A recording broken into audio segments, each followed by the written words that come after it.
guys, we're back with another new pattern.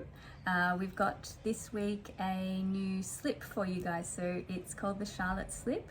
It is designed for stretch knits. It's a really quick, easy, simple sew.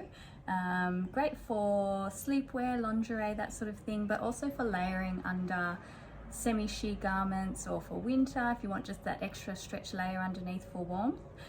So I'm going to take you through a sew along today. I'm going to use this gorgeous fabric from Nerida Hansen.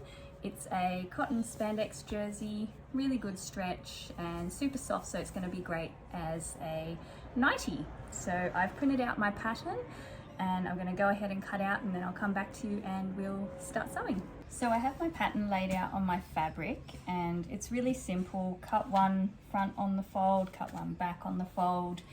And this fabric's super wide, so I'm being really cautious with my cutting because I feel like I will have enough fabric to get a couple of bralettes or something out of those scraps down the middle. Yeah, so cut your fabric out. Be careful of your print. This is obviously a one-way design, so you want to make sure your cats are the right way up. These are my trims that I've got to use with it. This is a kit and I'll pop the link below for this kit for you guys as well. So I'm going to go ahead and cut out, and then we're going to start with our first step. Okay, so your first step is with right sides together to sew your side seams. There's a 1 centimeter seam allowance. You can either do this on your overlocker, or if you don't have one, you could use a zigzag stitch on your normal machine. Either one will be fine. So sew your side seams, and then we'll come back for step 2. Okay, now we've done that, the next step is to finish your front neckline, so that curved part there.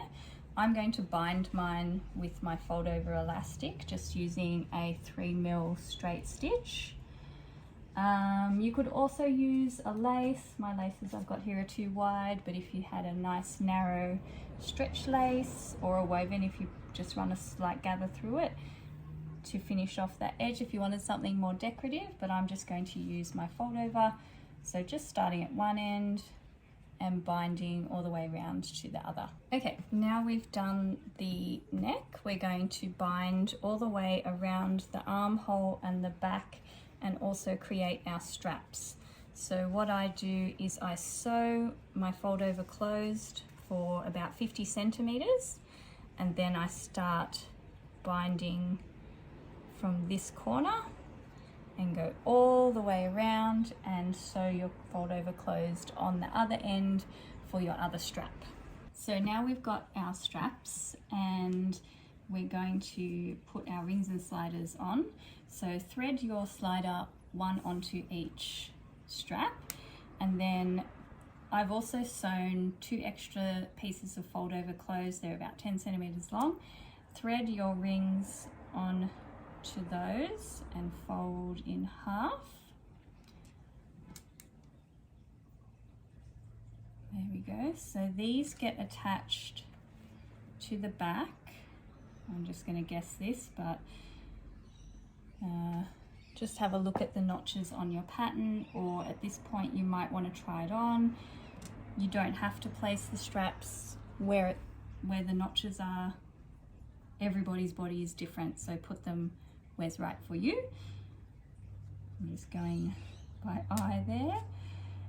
So we'll stitch those down in place, and then our strap comes from the back to the front through the ring, then through the slider. I don't know if you can see because this is really hard to explain.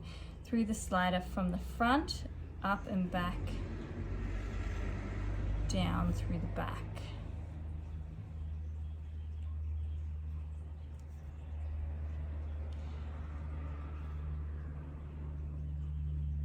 And then that little tail gets stitched down to that section there, which creates your adjustable strap.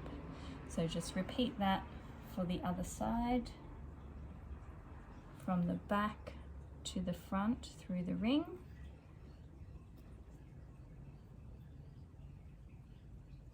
Oops. And then through your slider from the front to the back, passing through that middle bar underneath the fold over that's already in there, and then that gets stitched down to there. So I will just go and stitch those and come back to you. Okay, so now it's time to attach our lace to our hem. So I've got 2 laces here. You can just use 1, you can use 2, you can use 3, you can put whatever you like on the hem.